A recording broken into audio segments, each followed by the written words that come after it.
name is written in stars. And I will give everything, all that I have to the cause.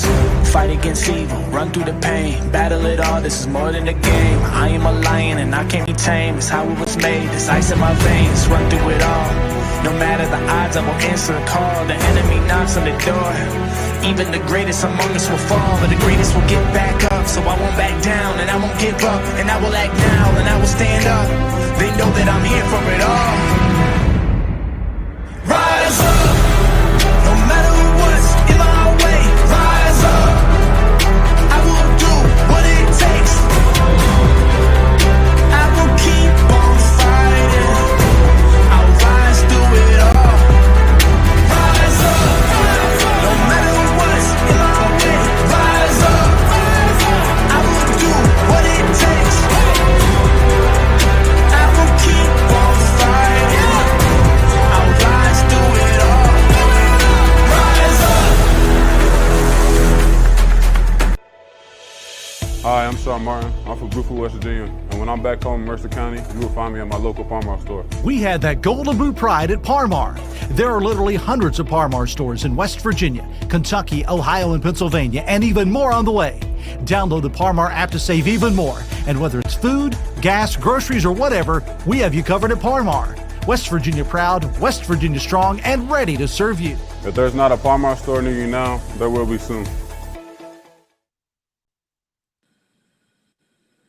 And welcome, my friends and Mountaineer Nation, to Mountaineer Hardcourt Legends. DP Darryl Prue, you are joining us here. You are a legend, sir. You are a WVU Hall of Famer. You've coached at Georgetown. You've done so much in your life in basketball. I want to welcome you because you are going to be a mainstay here on, we call that Mountaineer Hardcourt Legends, MHL, baby. How you doing today, DP? I'm good, man. I'm representing my West Virginia people all the time out here in D.C.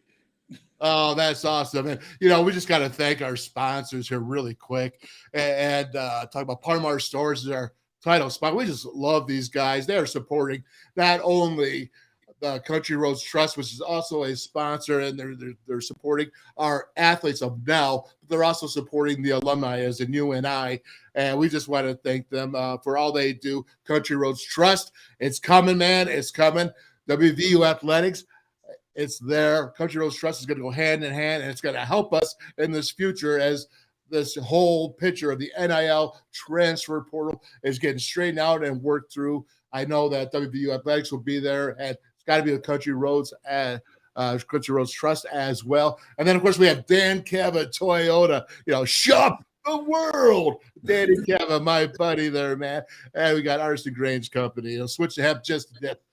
AGC, do it the AGC way. And we got Stationaires and Champions. And I don't know, we might have a whole bunch of sponsors, DP, because we're going to have so many legendary former basketball players. I would say that most of them have been off the court for a while, but this is really exciting, man. How do you feel about this? You ready to get rolling, brother? Oh, yeah. I'm glad you called me on this. I've been calling all the guys. Everybody's interested, just trying to kind of find a good time. I'm going all the way back to the 70s. So I'm trying to get in contact with some of those guys. I got some guys from the 80s, got some guys from the 90s and the 2000s that's ready to come on here. And they're very excited about being a part of this. Well, you know what? I could not help but jump myself into the basketball world, being that for 12 years, I was officially at WVU as the alumni guy in charge and coordinating 18 different sports. So, I always hung out with you guys, and even though I'm only like 6'2", and you guys are 6'7", 7'8", man, it didn't matter because we all had shared the WV, and we all knew what it meant to represent the state, the university, and Mountaineer Nation. So I'm really fired up. We're going to have Darryl Prue. We're going to have David Owens. What do you think David's going to say? I don't know. I'm afraid when he gets out of here, I have no idea what that man's going to say. We're going to have somebody like Seldon Jefferson, Tim Kearney. We got guys that are just David LaGoria just waiting to come out. They have so much they want to say about Huggy Bear and this team and talk about the history, man. And I'm just really excited. But are you ready to go? Oh man, I'm ready. I can't wait. This I think it's a wonderful thing. I saw the football, what you did with the football, speaking about what you're talking about, hanging out with us. I used to hang out with all the football players when I was there. Major Harris and all those You guys. claim you were best friends with Major Harris. Yeah. Like who's better, you and Major basketball? Major had more bounce than me, but I could catch better. He used to cut my hair. I was a little worried because he was always cracking jokes. I was friends with David Grant and all the big guys. I needed some protection sometimes, so I hung out with all the linemen. Well, you are what we call a big anyways. You're a big man, and you know where to stay with the bigs there. We just call them hogs on the O-line and D-line, but man, so good. So we have the first game here that we're breaking down, and before we get into that, though, let's talk a little bit about where you've been here, man, and the history you're bringing, because you were originally going to go to Georgetown, man. Just give us a quick little travel of your past. Yeah, I was a high school All-American. My coach didn't let a lot of schools in. He did let West Virginia in. He really liked Coach McPherson, and my grandparents loved Coach Catlett. So that's how that became about when I ended up leaving Georgetown. After I left West Virginia, I played overseas for like 10 years. I played in almost every country you can play in: Brazil, Spain, Israel, Slovakia. I ended up in Korea for my last couple of years, and I got into coaching. I coached at Georgetown for a few years. Went to Morgan State, came back to Georgetown, and lost to West Virginia in the Big East tournament when Deshaun Butler hit that last second shot against us. It was kind of bittersweet. I was a little sad and also happy at the same time that West Virginia won. I hear you, man. Okay, so you had some reps. I know that Georgetown recruited you, but I just got to know. You said you coached with John Robinson III. What's the deal? Or John Thompson? Did I say Robinson? Never mind. All right, so John, go ahead, man. Yeah, I coached with John Thompson III. Me and him met together here in D.C. the same year. It was kind of funny. It was I used to work out with Georgetown at the end of my career overseas. His brother Ronnie Thompson was on staff at the time, and I used to work out, and they used to have me playing against Mike Sweetney, and because the other big guy was hurt, so they had me coming in and banging with him and play. Then they would give me free tickets. They started giving me sweatsuits. I'm sitting on the front row. Then when his brother got the job, he said, "Go talk to my brother." So I went to talk to John, and he was like, "When you want to start?" So kind of like I didn't know if I was going to still play. I worked out. One day they had me come in and work out Jeff Green and Roy Hibbert, and from then on, it was just I was a part of the family. Yeah, right on. Okay, so go ahead. One thing, when Beeline got the job, I applied for West Virginia first. I want everybody to know that. He called me, and he was like, "Well, your first time trying to get a job in Big East, you gave me the spiel," and he's like, "Well, okay, try it later, get some experience." I said, "Okay." He hangs the phone up. He calls me back 5 minutes later. "Oh, I didn't know you were alumni. I'm going to send you some shirts." I said, "I don't want no shirt. I want a job." I said, "I can get shirts. I can call Bubba and get a shirt. I don't want a shirt. Wait a minute. I don't know about that. He called Bubba and get a shirt now, because we all know how tough that is. You better be on his good side that day if you wanted to get a shirt, man. Exactly. Well, that's it. You establish your baseline. I want to establish that because not only are you a legend of WVU Hall of Fame, but you are a coach of what I call a Power 5 school, a former coach, and once a coach, always a coach, brother. And I know you still work with all the kids. And I watch your social media. If you don't, go ahead, give your social media out right there so people can follow you, because you're always out there giving advice for youngsters. On Twitter, I'm Prue WVU on Twitter and my Instagram, and on my Facebook, I have a lot of followings from West Virginia. I think I got more followers from West Virginia than I do growing up in DC area. There's Darryl Prue at Facebook. Very easy to get. I accept everybody from West Virginia because I know that's my other part of my family has been West Virginia. Yeah, right on, man. Okay, so let's go ahead and break this team down. Now, I want to do a couple things. I'm going to talk about some individuals here. I want to talk a little bit of the schemes that West Virginia is doing before we get into actually the Xavier game and what went wrong or what was right. And then, of course, break down into Navy for tonight. So we got a little bit of a schedule ahead of us, man. I hope you ready and fired up for this. Oh, yeah, I'm ready. There's a lot of games. Now, I'm back in coach mode. I've been out of coach mode for a year, and I'm glad you brought me back into it. Well, it's my pleasure, brother. Okay, so let's start off with the guard, Eric Stevens.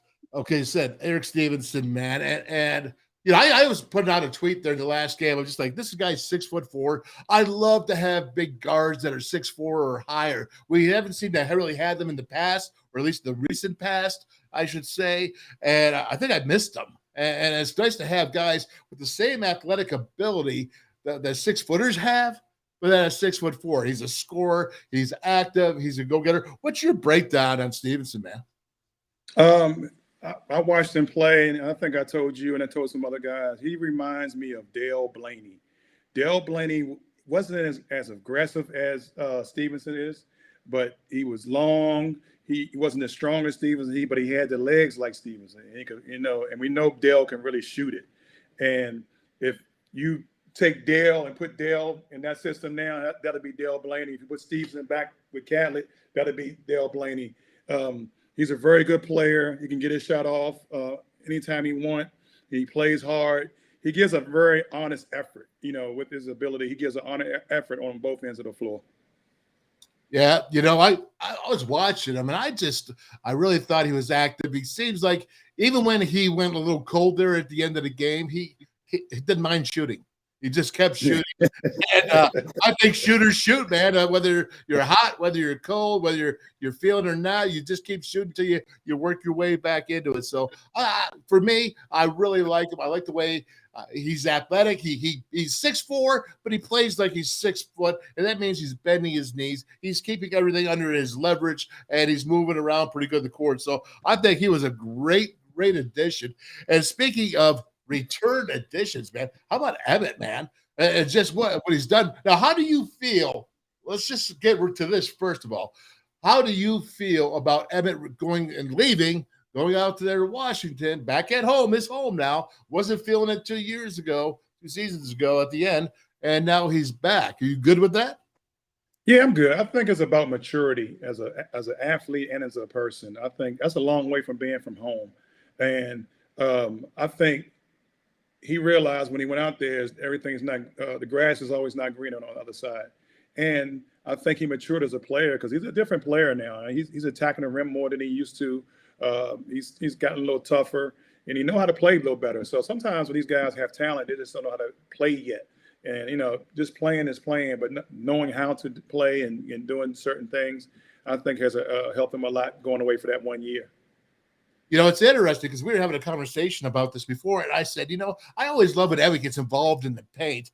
And 2 years ago, he was needed to get involved in the paint because there wasn't but one big. And I look at that, and this year you said, no, man, go ahead, complete that story. Yeah, I think the team the last 2 years, they rely so much on the jump shot. And I think this team is a lot different. They were still shooting jump shots. But now you see most of their focus. I see Emmett posting up. I see Mitchell posting up. And I see the big fella, Bell, posting up. I think sometimes they get in each other's way. There's a spacing is bad, but it's good to see that. And that's the way you wear teams down. The way they play defense, or they want to play defense. And banging those guys down low will wear other teams out. And you can't just beat people just shooting a bunch of threes, especially if your percentages are not high.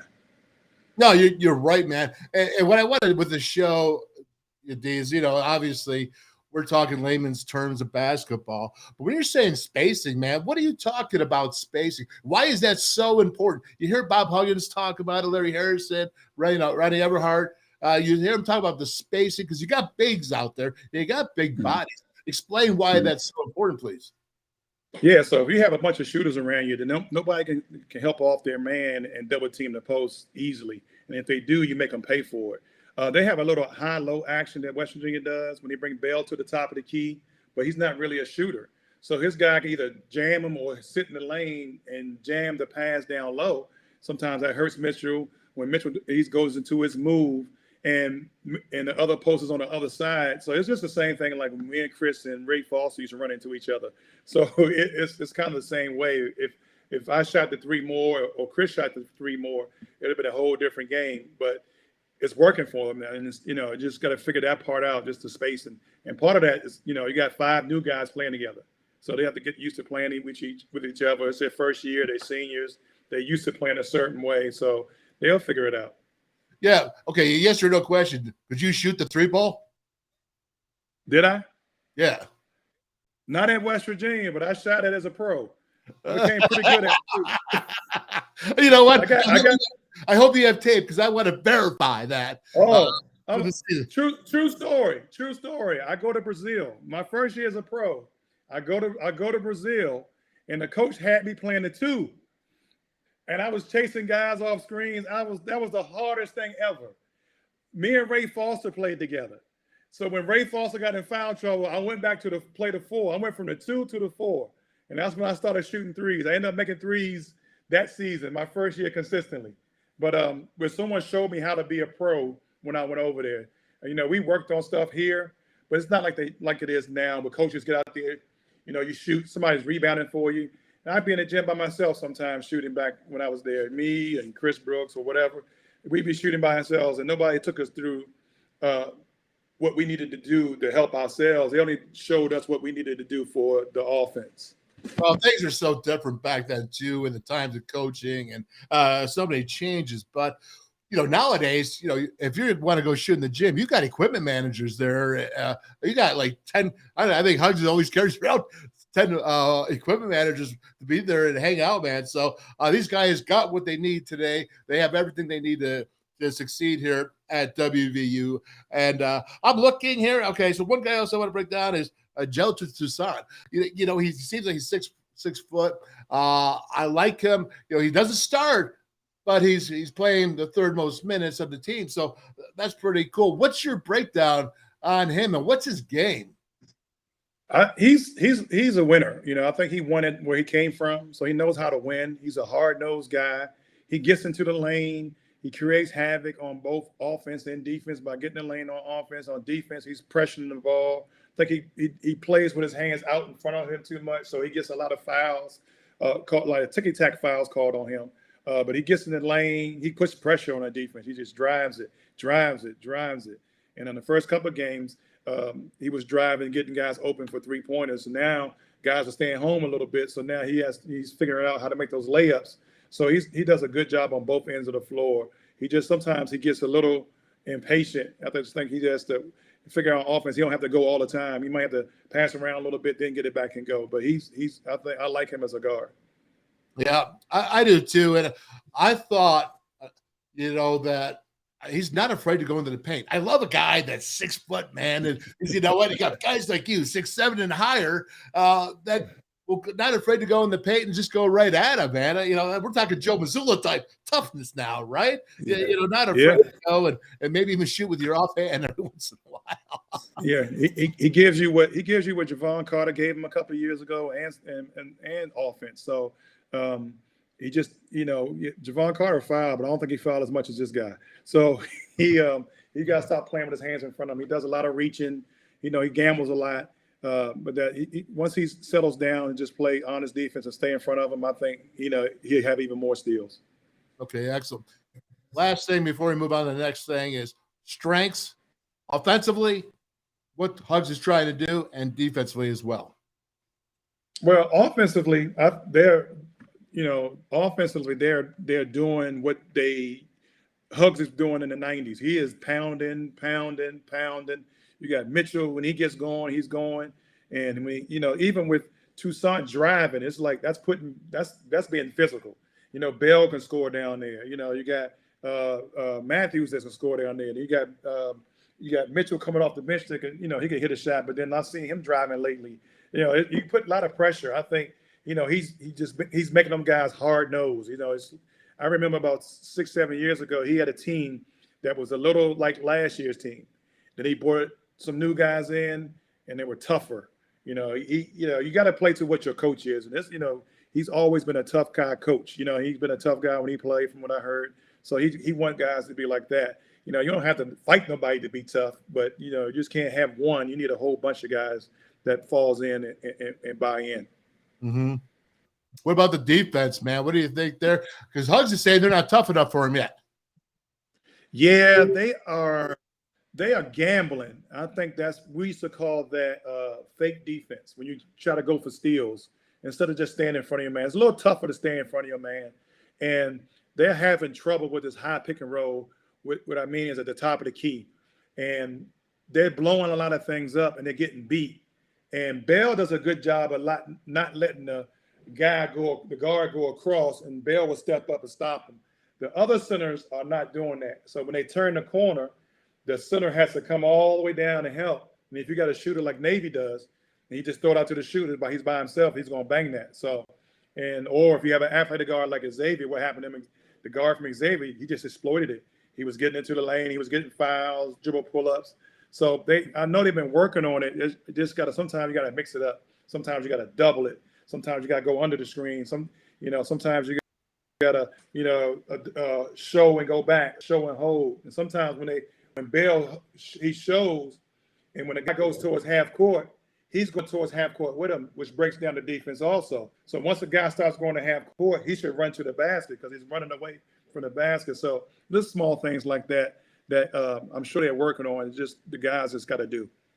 Okay. Hey, let me read this real quick there, buddy. For our Parmar stores, our sponsor. Parmar has over 200 stores in 5 states: West Virginia, Kentucky, Ohio, Pennsylvania, and Maryland. And this week, they're opening up new stores in Apollo and Vandergrift, Pennsylvania. If there's not a Parmar store near you now, there will be one soon. Thank you very much, Parmar. Thank you very much, Dan Cabot Toyota. Thank you very much, Country Roads Trust. We are talking to Hall of Famer Darryl Prue, WVU Hall of Famer, and coach. And you know what, dude? Let's talk about this. Here we're going to come to a point here. Every show, I would like to point out something that's fairly simple. Let's go layman terms. And motion offense. Everybody sits there and says, yeah, it's motion offense, motion offense. And then you know what? They're all nodding their heads. And then I look at them and they're like, they look down. And so to me, is, yeah, motion off. Well, I'm like, oh, yeah, well, tell me what's motion offense. I don't know if they know that. And it took me some time to really try to figure it out because it's changing, right? Yeah, it's definitely changed since, even in the 80s and the 90s and the 2000s, the motion has changed. Now it's like the 5 out. You pass, I know Huggy likes to pass to the corner and get a screen at the top of the key. The guy rolls around to the rim. That worked for a long time, but these guys are not getting each other open, not waiting on the reads, not just West Virginia. It's just all over the place. It looks bad sometimes because sometimes people don't know where to go, and that's what the spacing comes in. So sometimes people are getting in each other's way, and it's just like everybody's anxious to score. So sometimes and anxious to get an assist. Everybody wants the stats, and sometimes you might pass the ball to someone to lead up to the assist, not the actual assist. So it's just like everybody's trying to be the hero pass, the hero shot. So once they get past that part, it takes a lot of discipline for offenses to get there. Yeah, you know what? And we've learned about spacing, and we've learned about, of course, the motion there. And with the motion there, is it more difficult when you're having guys that are transferring in and out, like, basically, this is a team right now of mercenaries at this point that are merging and coming together, mercenaries to make a team.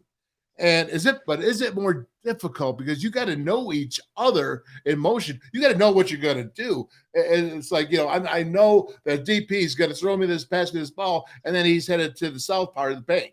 And I know he's going to be. Does it have anything to do with it, or am I wrong? No, it has a lot to do with it. It's like with anything else. You got to trust the guy. And sometimes, it's easy to trust when everything is going well. So just like with Xavier game, last 7 minutes, and the shot's not falling, they stopped trusting each other. So those shots started going from everywhere instead of just sticking with the offense, and getting an easier shot. They just started, breaking stuff down and wasn't working out for them. So that, instincts kick in. I got to get a bucket. So, it's just, and you got all these new guys, and, it's really, I don't know how Huggy did it. You know what I mean? Like, I like them better this year at this time this year than I did the team last year. I was live at some games. You know, as these guys are not yelling at each other, getting mad at each other. You know, every time they come out the game, they fussing fussing about coming out. But this year, it looks like they are buying in. They got a good group of guys. It's just now they have to figure each other out, figure out how, coaches giving them some leeway, and then you just got to figure out what he wants, execute. I think once they get that part, they'll be fine. So it's merely what I'm going to just paraphrase is repetition. Yes. So, yes. It's kind of like, muscle memory and just knowing exactly. Well, that's good. But it's also about hustling, right?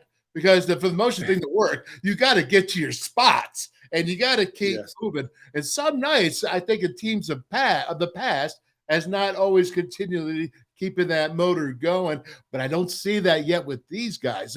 And what I was really fired up about, and I'm up there tweeting, right? And I'm like, this is like what, 8th game into the season, and I'm like, this is a little premature, but this is what I see. What I see here is a form of entertainment.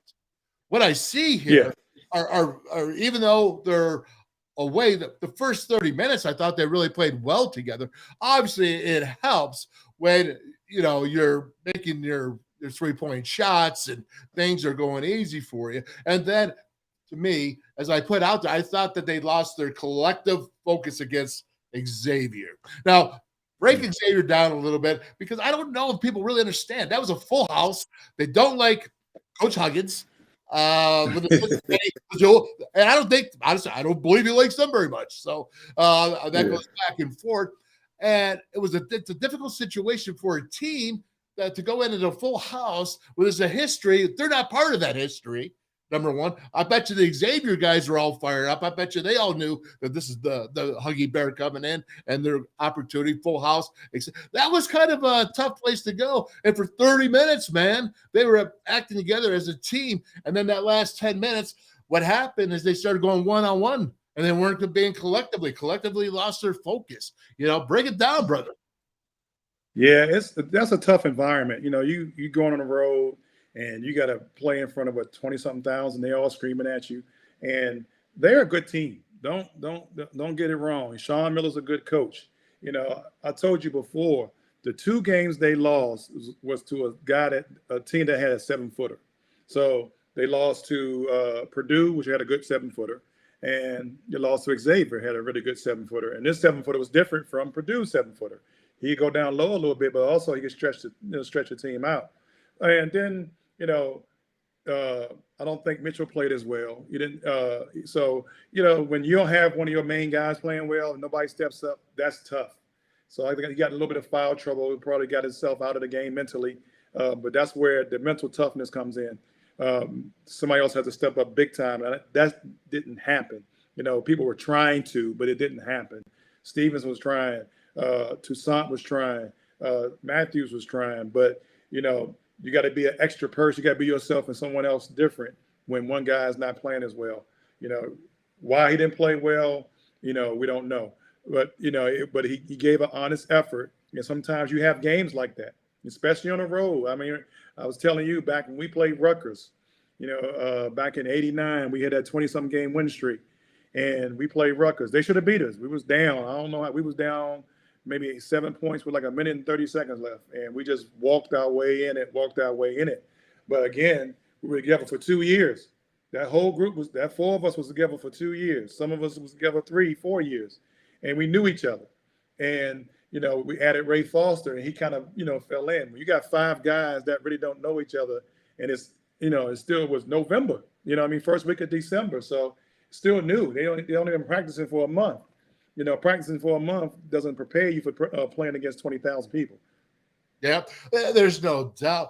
And I just got to tell you, it's tough when you're just 8 games into a season with 5 different guys who haven't played together. Who's the leader? Who's not the leader? Who's going to take over? So those things are going to be worked out. And it's way too premature to sit there and say that this team isn't going to learn. And even though the teams are saying that the next few games are still games are not Power 5 against Big 12 kind of type competition, there's still something to be learned. Maybe that's kind of a good thing. But Now let's move on to Navy, because you know that these guys can actually do something. I mean, I'm looking at these guys. You know, you're looking at guards and a forward there, and they're disciplined. They're Navy, right? So you're taking a team that's learning discipline, that's learning how to play together. That's all these guys do. They played Virginia this year and beat Virginia at Virginia.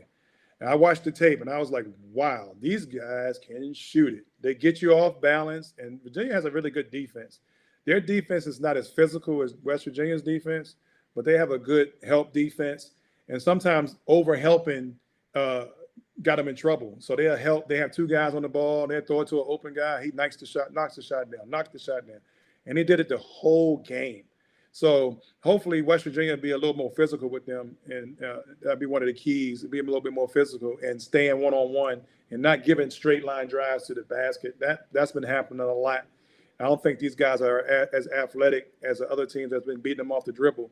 So hopefully they can stay in front of them and make them guys shoot over top of them. Now I'm looking at this.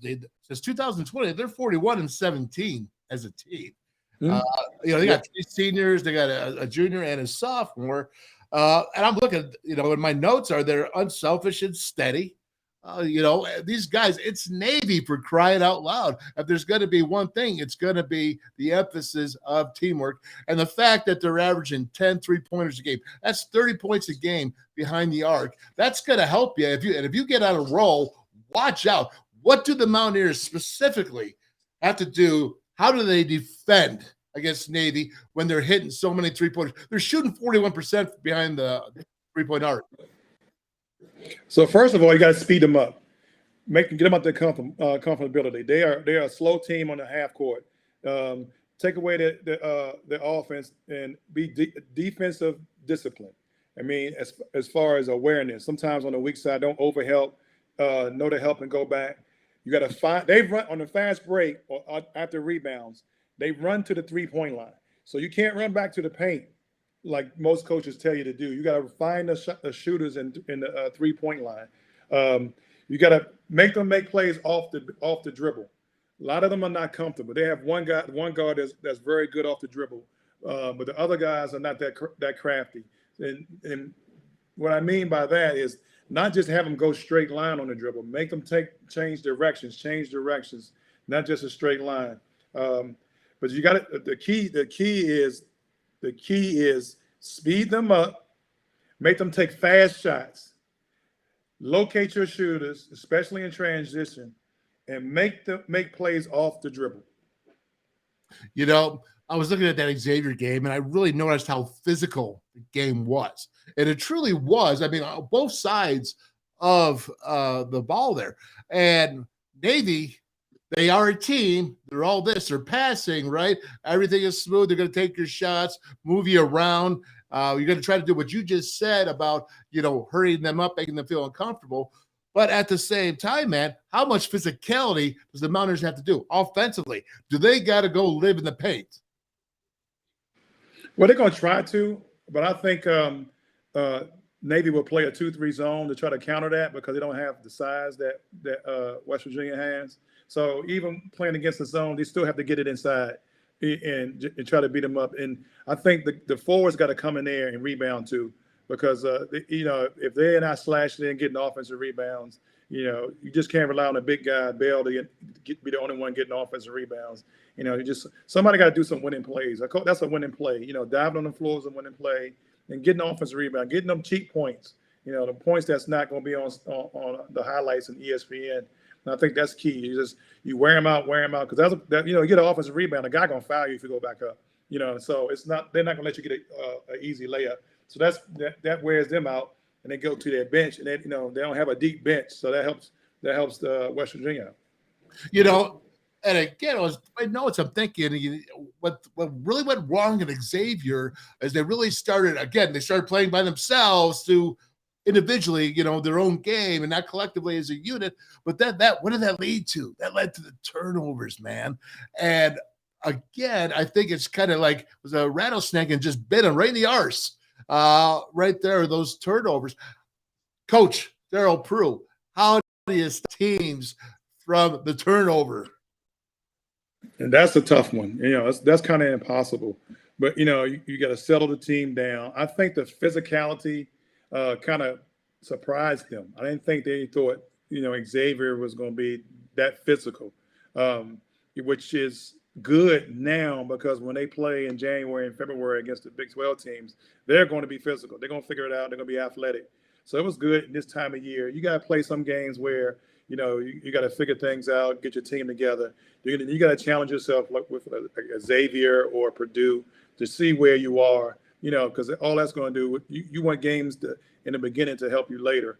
But they need to slow down on offense, know what they're going to do instead of just going. Read the defense instead of just going, and know what they're going to do if the first option is not there. Okay, let me ask you this. Everybody says, hey, make good shot selection. Okay, and it's like, yeah, okay, that makes sense to me. Make good selection of your shots. What does that mean in basketball terms? Well, it's changed. It's good shot selection where everybody didn't shoot threes at one point. Now everybody's shooting threes. So everybody think because they open, they should shoot it. So, it's a thing now where I've always been a believer in taking the shots I want to take. Sometimes you're going to take some shots you don't want to take. And I think and this younger generation, they thrive on that, taking shots that everybody takes, or tough shots. And sometimes the easier shots are there. I like Emmett because he'll go 2-dribble pull up and just raise over top of the guy. And that's what you should do. He got the good length. If he can't post you up, he'll face you up. Take, if you're the 3-point line, you close out, he'll take 1 or 2 dribbles and raise up. And I think that part of the game has been lost. And I think Stevenson does a good job at that too, because he has really good legs, because he raises over top of people a lot of times at the free throw line area. And continuing along that line of thought, I'm thinking, 3-point selection or a 3-point shot, as you said, and then you got to shoot from the paint, but then you have those mid-rangers as well. Your coach, how are you working that? Because they have, a plus over 50% from the field goal. So they're making pretty good shots overall thus far, but they're also working down in the paint, and they're getting easy shots, and they're hitting some 3-pointers, averaging 7 before the Xavier game, but they had a little bit better there in the first half. But that cooled off really quickly. So you're coaching, man. How are you telling your guys how do you ultimately want to run the game tonight? The game against Navy at 7 o'clock. This is where we're going, fellas. Follow me. I'm Bob Huggins. I'm telling you, I'm Larry Harrison, and down the line. Follow me. What are you looking for the guys tonight in their performance? Yeah, so I think what happened too at the Xavier game, they didn't get no fast break layups. So you need that, and for me, that's shots in the paint. Drives to the paint, that's shots in the paint. Post moves, that's shots in the paint. And 2 of those things got cut out. And then the guys in the post wasn't scoring. So then you didn't have no post scoring. It was all jump shots. And I think that's a part where I heard them going one-on-one and stuff like that. Or Toussaint is trying to shoot with a 7-footer and get a shot block. But it's, you have to be consistent. I think against Navy, you can shoot over top of these guys. These guys are not that tall, not that athletic. They don't have a 7-footer sitting under the rim. And you got to figure out ways to get turnovers without gambling and going for steals and missing and just being solid. Teams will wear down. They'll throw the ball away. You're not getting stupid fouls by reaching. So I think, getting some turnovers, getting some fast break layups, pushing the ball out after a rebound, throwing the ball ahead, see if you can get something attacking the rim.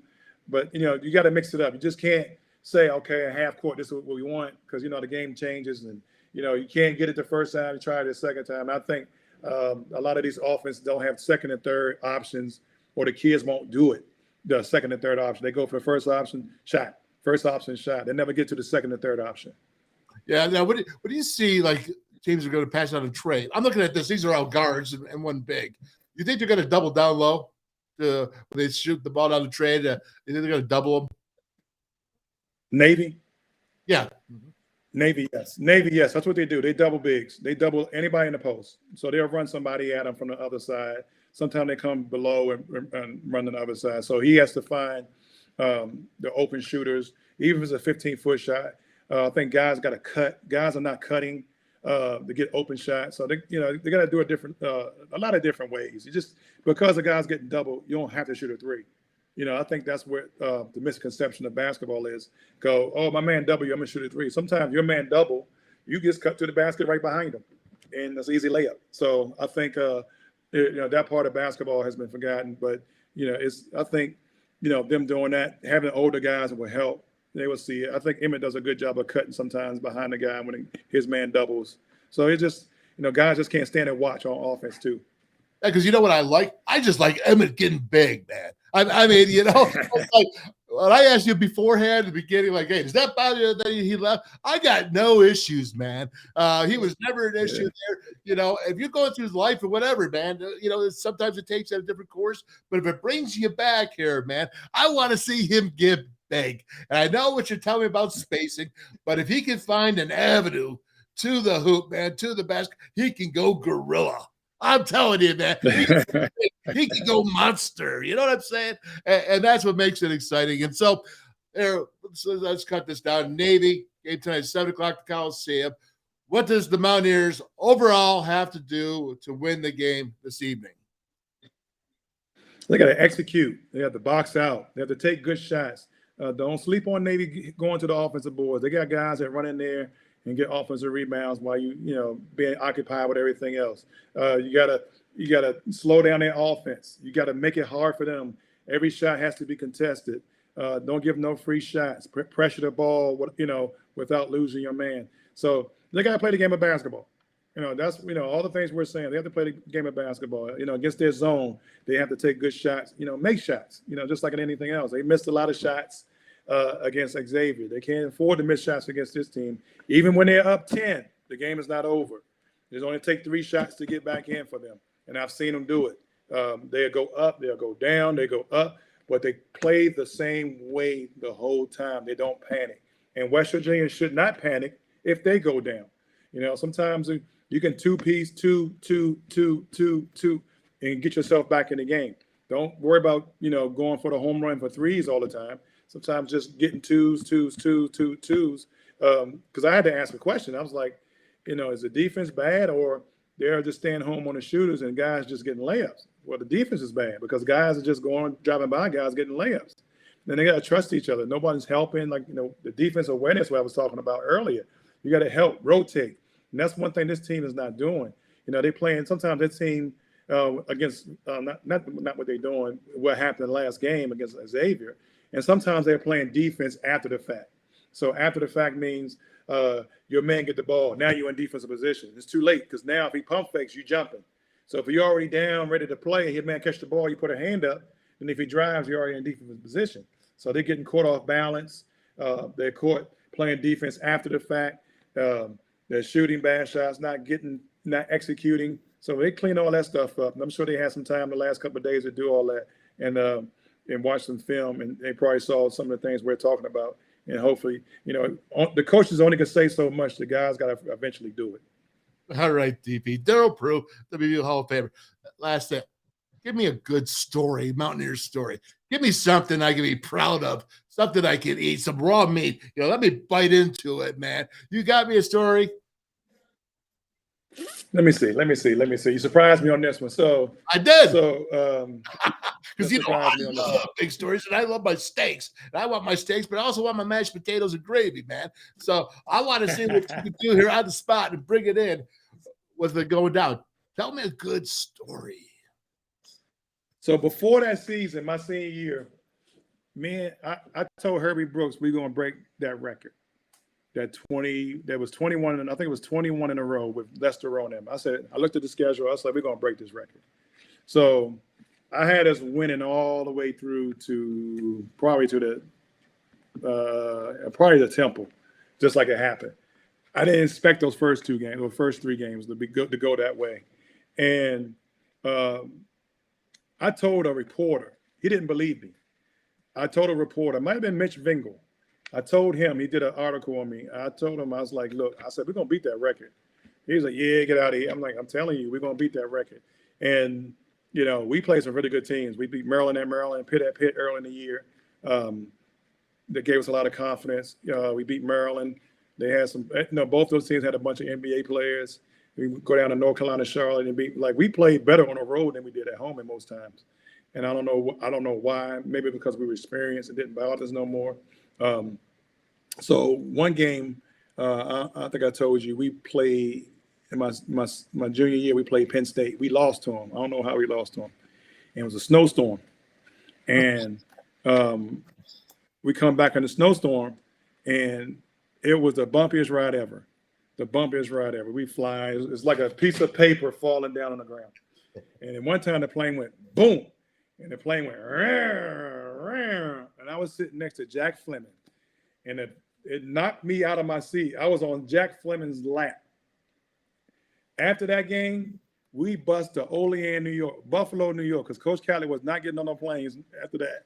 Hometown, yeah, man, in Buffalo. All right. Oh, yeah. Oh, so you were on Jack Fleming's lap. Oh, that must have been really cute. I guess Jack could. Yeah, I love Jack Fleming. Yeah, I love Jack too. When I was a freshman, I was getting redshirted. I still traveled. They used to sit me with them back there in the media. I couldn't even ride the first two buses, offense or defense. They took me back. So I sat with Jack, man. It was a good friend, my brother. All right. You know what? Let's go, man. Mountaineers tonight against Navy. The Mountaineers are 6-2. I think they got a lot to look forward to. I think there's a lot going on. And hey, this is just the new athletic director, right? Red coach or AD Red. He's going to be there first time. So hopefully there's some good magic. But I want to see a team grow. That's the only thing I want to see. I want to see him grow in a positive way because the games, as we know, are going to get much tougher. All right, Darryl Prue, WVU Hall of Famer. We're going to have Damian, Owens. We're going to have Dale Blaney. All the guys are, we got to get Bake on here too. We got to get Bake going and talking. I want to see two bigs going at it, like in basketball terms. All right. Okay. DP, thanks so much, brother. And we'll be talking here the next game, and I'll be seeing it. This is the first one, man. The Mountaineer. The first one. First one. Let's go. Let's go, Mountaineers. All right, brother. Great to see you. Always hail, West Virginia. Hi, I'm Casey Legg, and I'm from Charleston, West Virginia. And when I'm back home in Charleston, you will find me at my local Parmar store. We had that golden boot pride at Parmar. There are literally hundreds of Parmar stores in West Virginia, Kentucky, Ohio, and Pennsylvania, and even more on the way. Download the Parmar app to save even more. And whether it's food, gas, groceries, or whatever, we have you covered at Parmar. West Virginia proud and ready to serve you.